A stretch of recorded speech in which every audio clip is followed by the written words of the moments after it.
Hey guys, welcome back to All Knowing Force. It's Tuesday, I believe it's September 14th, 2010. We are joined by Mr. Mike Martin of All That Remains. Mike, welcome to our program. How are you? I'm good. Thanks for having me. So, I just want to cut right to the chase. I just wanted to ask you a quick question. Might be a little controversial, but you guys are out opening for As I Lay Dying. How did it happen that All That Remains is opening for As I Lay Dying? I don't know. That's a good. I forgot. That's a good question. I think they. I would imagine they draw more people than us. So that usually is how it goes. Are you? No, No way. Really? More people go to see that band. They headline. That's the way it is. It's not a big deal. We're all good friends, so it's nothing controversial for us. I'm actually walking to eat with Phil from As I Lay Dying right now. No, I'm not. No, not trying to be.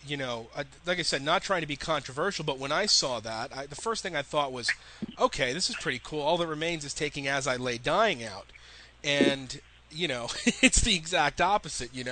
So that's completely based on As I Lay Dying technically drawing more than All That Remains. Yeah, it's certain. It depends on the market too. There's certain markets on the tour where it's co-headlining too. Oh, okay. So it's basically depending on the area of the country you're in. If one band does better there, they headline. The other band does better. Flip flop or whatever. Yeah, all good. Bunch of cool people, so no one's egos get in the way, which is nice. Yeah, well, I mean, regardless, those are two fucking awesome bands. So that's a great tour lineup. I'm pumped for that. How is the? Yeah, tonight's the first night. I can't wait. Oh, tonight's the first night of the tour? The very first night. Wow.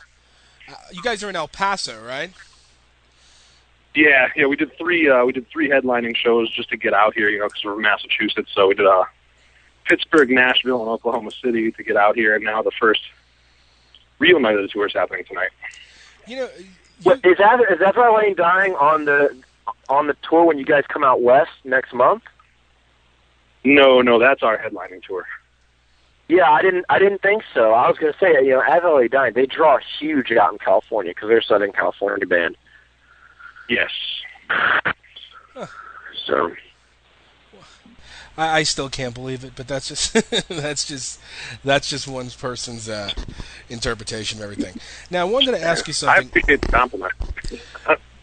You guys, I wanted to just talk to you real quick. Your sound drastically changed. I wouldn't say drastically, that's probably the wrong word, but your sound changed after This Darkened Heart, when you went into the Fall of Ideals, and then you went to Overcome, and then now you're on For We Are the Many. I'm just curious, what was your mindset when you were going into that Fall of Ideals record, and how has it changed from your mindset, business-wise, professionally, personally?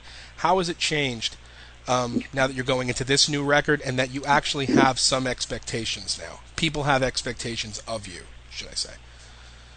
Yeah, the pressure was weird. I don't know. Everybody's learned a lot over the last 8 or 10 years, so it's I don't know. It's not even to us. It's not changing so much. Just like kind of evolving. There's always been bits and pieces of like all kinds of music. So I guess like sometimes when you stick more of one kind into something, people just think you're changing, even though it's kind of always been there, but maybe it's just more prominent this time around or whatever. But I don't know. The mindset's never changed as far as the music goes. It's just if we like it, then we keep it, and it's cool. There's no outside forces telling us what to do, which is really nice. And it's never been too much of a big deal. The expectations were a little weird this time because of the radio success last time. Mm-hmm. Well, you guys definitely had to soften up some of those the harder edge vocals for Overcome.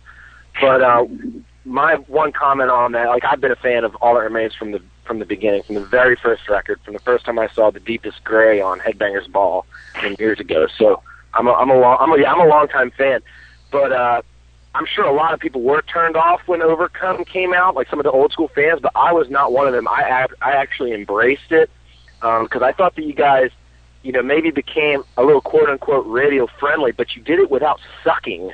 Like, Overcome is a phenomenal record, I think. I absolutely love it. So whatever you're doing, you're doing it right. Thanks. I was just trying to find that balance. You know, we didn't think with the singing that we had and stuff. We never thought it was like a cheesy kind of thing, so it wasn't a big deal for us. So basically, just find a balance to not freak too many people out all at once. No, what I wanted to actually ask about Overcome, and this is just my perception. Your lead single was was Chiron. That's how you pronounce it, correct? Chiron. Chiron. Okay, correct. that's the correct. What I wanted to ask you was, with the success of 2 Weeks and the success of Forever in Your Hands, why was that chosen to be the lead single? Because that's one of my least favorite songs on the album. I'm just curious how that ended up being the lead single. Well, I don't honestly even know who picked that. I think the band kind of picked that as one of their favorite songs initially, but there was no thoughts of radio at the time because we'd never done it. So there wasn't any like thinking like, oh, let's put this out and get it on the radio. It was just like, let's put this out because we like the song, and they'll go play it on Headbangers Ball or whatever. Yeah. We never realized that like if you take the one with all singing in it, that the radio stations aren't going to freak out and they'll actually play you, which is was brand new for us. So. Yeah, Darius. So the Chiron came out and kind of did nothing, and then 2 Weeks came on the radio, and it was like the biggest deal ever for us. All of a sudden, we were like, wow, okay. Well, no, because I remember. Was that exciting to hear yourselves on terrestrial radio? Was that a really cool feeling?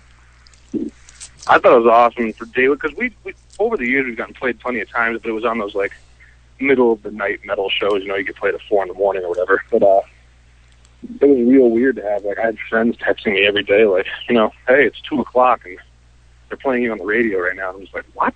Yeah, cool. No, you guys got drive time on this.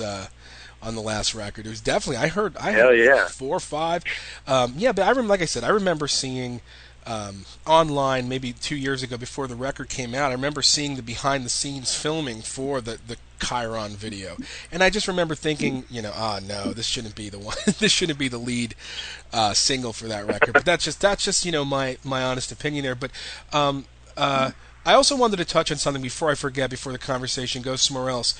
Ollie Herbert, your guitar player, is, as far as I'm concerned, as far as anyone with a brain is concerned, one of the most underrated lead guitar players in hard rock music, period. Why do you think that he doesn't get his due as being one of the best in the business? I really have no idea. I see all these bands that are half the size or a quarter the size of us or any other band our size, and they're all over these magazines and columns and full 4-page spreads in all these guitar magazines. And I don't know why he doesn't get that. That's kind of annoying to me. No, it's annoying to me too. It's very annoying to me. I still don't get it. Now, real quick, you guys are from Massachusetts. Has there ever been talk of doing a tour with Shadows Fall and Killswitch Engage? There's been talks for 10 years of doing, Killswitch, Shadows Fall, Unearth, and us, and it's just it never pans out. But it's hard because there's 4 different bands doing 4 different tour cycles, and it's just really hard to get them all to line up all at once and blah blah blah. I mean, financially, though, with the right marketing, that could be a huge, I would say, financial success, I would assume. Yeah, for the bands, it'd be a no-brainer because everybody's such good friends. You basically have to take one set. You take one crew out that'll work for the whole tour because everybody knows each other. It'd be the biggest piece of cake ever. Yeah. Just why does Boston seem to not get any metal shows? I was just looking over routing. Darius, I'm not sure if you picked that up, but I was looking over routing for several tours this morning, and I just noticed that no tours really stop in Boston. Yeah, crowds in the actual city in Boston are either terrible or non-existent, so bands just don't go there. Yeah, I noticed that the larger bands or the mid-level bands will stop at the Agganis Arena in Lowell, and they consider that Boston, but I don't see any heavier bands stopping anywhere near Boston, which is kind of I don't know. You would think, because there's a lot of white people there, a lot of angry white people, so I don't understand. I don't understand. Every time we played there, it's just been awful. I don't know why. I don't know. There's never just been a big thing there. I don't know what it is. You go 45 minutes west of it, and it's like the biggest deal ever. Yeah, but wouldn't you think? Just go to Worcester. Worcester's a great rock town, I think. Well, yeah, that's exactly what I'm talking about. It's 40 minutes from there. Every time we play there, it's incredible. Wouldn't you think, though, that Boston would be a metal town if you look at the demographic and what the people look like, the fact that they're so crazed over their Boston sports, and Absolutely. it makes no sense whatsoever. I certainly don't get that.